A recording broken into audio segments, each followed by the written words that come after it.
Our Ask David segment coming up next. We ask you guys to submit questions to us each and every week on Facebook, facebook.com/Star Podcast, X @Star Podcast, and also by email, davidstarpodcast@gmail.com. You can find us there. Our questions this week for both David and Layne.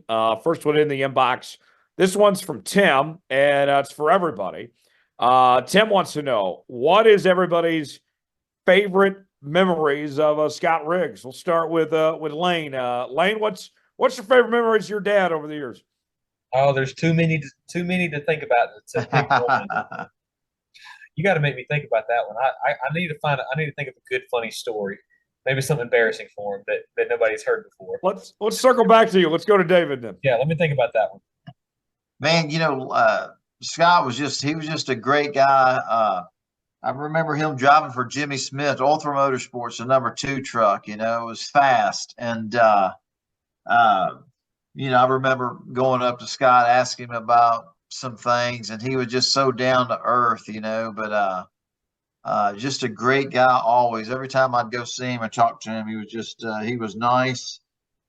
He was very serious, and but he was a great guy, and that's what I remember about your dad. He's very competitive.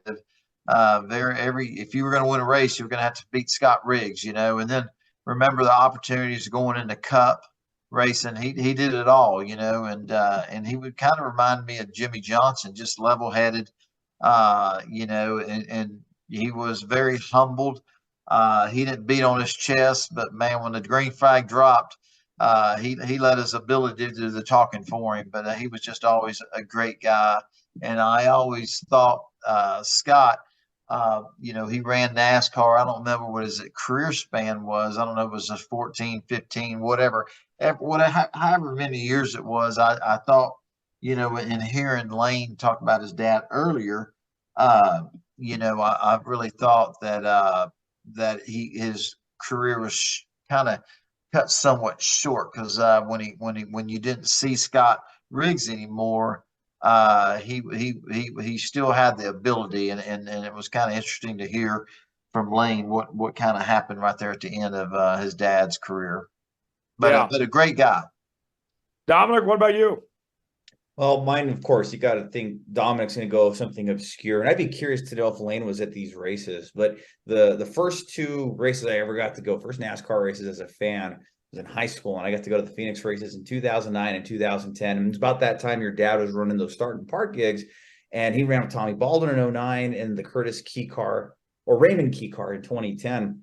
But I really remember the 2010 run because that was a car that kept messing races with Casey Mears. And then Mears was a relief driver for Hamlin. So they put your dad in for like a 1 or 2 race deal. And he outqualified half the field. And he gets in the race.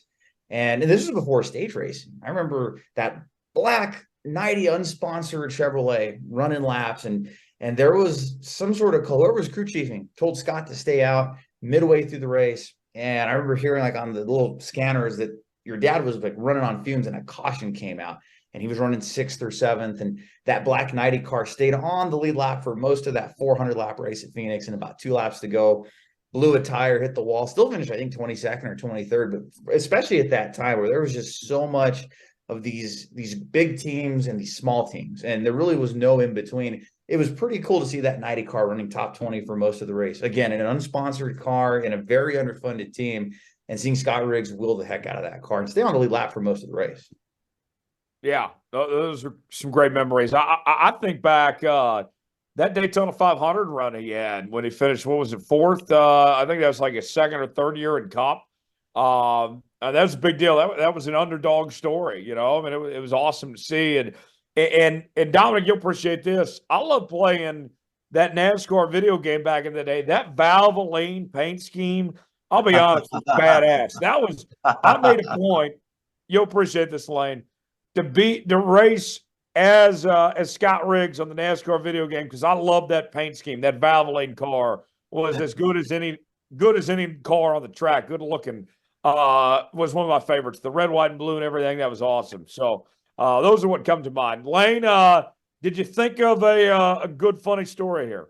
I got a pretty good one, and yeah, Dominic, I appreciate you telling me that story. I didn't never know about that. That's cool that somebody else had a memory that he could relate to. And obviously at the time I was probably still sucking on my thumb. I didn't know what was going on. Glad you were able to remind me. And Tyler, yeah, the P4 at Daytona, it was on TV the other night. I think they had like the NASCAR Classics race or like greatest all-time races, and it was on there. And he came across the line, and he photo finished with Jimmy Johnson and Jeff Gordon side by side, and that was actually his rookie first ever Cup race. I think that was his rookie race. Wow. It was 04. Wow. I think. It was 04. Okay, it was either 04 or 05. It was either his first ever one or his second one. I'm thinking first though for some reason. But anyways, yeah, the story I'm thinking about is about 5-6 years ago, and we were racing in the Cars Tour, and I actually, Dad loves to ride his dirt bike. He actually started off motocross racing, and that's how he got his start in motorsports. And the reason he started cars is because he got home from school one day with his cast on after he broke his arm racing dirt bikes, and his dirt bike was in about 20 pieces after my grandpa went out there and cut it up with the Sawzall.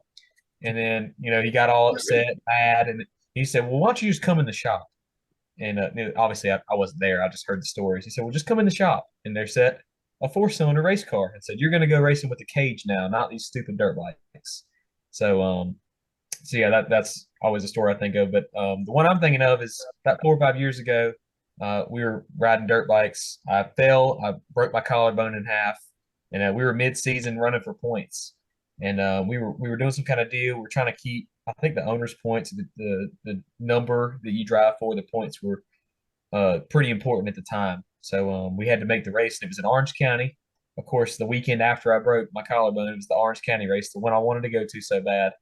And he was my relief driver. He had to run the race, and the car was terrible. I mean, he drove the wheels off that thing. I mean, obviously, he got all he could out of it, and we were running like 13th all race.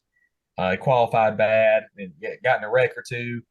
And I forgot who he was racing with, but anyways, they were racing, and he told me that he pointed his finger out the window, like, take the inside, you're faster than me, take it. And went down in the corner, and the guy just, obliterated him, just doored him up the hill, used him up. And he told me after, he's like, I'm not doing that. I'm not taking that. So, he got loose, and, he's 10 car lengths back now from this guy. And he blasts down into turn one, wide open, banging the rev limiter, went on the apron of the racetrack just to come up and slam the dude. I mean, he said that's the only time he's ever intentionally wrecked somebody, and he said it felt so good. And he destroyed the car, but got out, and the guy wasn't even mad at him. He's like, I don't know, I don't even think they talked, but there was no fight or anything. He just kind of accepted the fact that that's what happened. But yeah, I remember that the fans there that night, because that's his first race back since he ran Cup, and they packed the grandstands, and they were going nuts. I'm talking nuts in the grandstands. Obviously, that's still talked about to this day and laughed about of how crazy that was. But yeah, that's probably one of my favorite memories of him being the crazy Scott Riggs that he is. So Mr. Cool lost his cool. He lost his cool bit. He said, I have nothing to lose. What am I going to do? Lose my sponsors? He said, what are we going to do? Get suspended? Next week, he said, this is my last ever late model race, probably. Oh, that's hilarious. There was one photo I saw, and I'd be curious to ask if you remember any of this when your dad won the Open in 2006. There's a photo of you and him and Victor Layne holding the trophy, and I was curious if you remember that or just being around and being in that environment when he did win that race. It's so sad. I don't remember any of it. I mean, it was one of those childhood memories. Like, I remember everybody was so excited and celebrating. I didn't really get it. It was like, okay, so what? I mean, sure, we're over here, we're holding this piece of glass. What is this thing? I wish that I cherished the moments more. I was worried about getting my graham crackers and my hot dog when I get back. That was more important to me than anything. So it like I said, it was cool that I'm there. It's cool there's pictures of it, but I hate that I wasn't really of age to understand it and experience it. And as I would.